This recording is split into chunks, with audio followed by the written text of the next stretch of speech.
শীতকাল আসা মানেই পেট্রোল বা ডিজেল গায়ে মাখতে শুরু করছেন। এই কারণেই বলবো পেট্রোল বা ডিজেল গায়ে মাখতে শুরু করছেন, তার কারণ শীতকালে দেখবেন একটা ফিডিং বোতলের মতো একটা বোতলের বডি অয়েলের আবির্ভাব হয়, কিন্তু 90% মানুষের কেউ তার ইনগ্রিডিয়েন্টস দেখেন না যে অলিভ অয়েলের নামে তিনি আদৌ পেট্রোল বা ডিজেল নিয়ে গায়ে মাখছেন কিনা। সুরভিত পেট্রোল মানে পেট্রোলের সাথে সুগন্ধ মেশানো।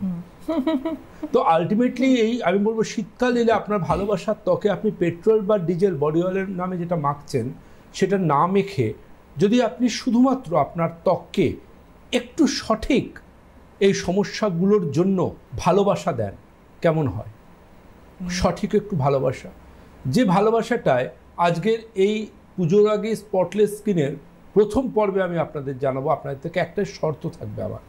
দেখুন, ছোটোবেলাতে আমরা শুনেছি, আমরা পড়েছি রূপকথার গল্প, এবং আমাদের ওই কৈশোর, আমাদের ওই শৈশবে ওই গল্পগুলো আমাদের মনে কিন্তু রূপকথার রাজপুত্র বা রূপকথার রাজকন্যাদের সম্বন্ধে একটা আলাদা জায়গায় নিয়ে চলে যেত। আমরা সেই ফেয়ারি টেলসের গল্পগুলো শুনতাম যে রূপকথার রাজকন্যা মানে সেটা বারবির মতো হবে, রূপকথার রাজপুত্র মানে সেই ফেয়ারি টেলের সেই রকম রাজপুত্র যে পক্ষীরাজ ঘোড়া করে আসে সেরকম কেউ একটা হবে।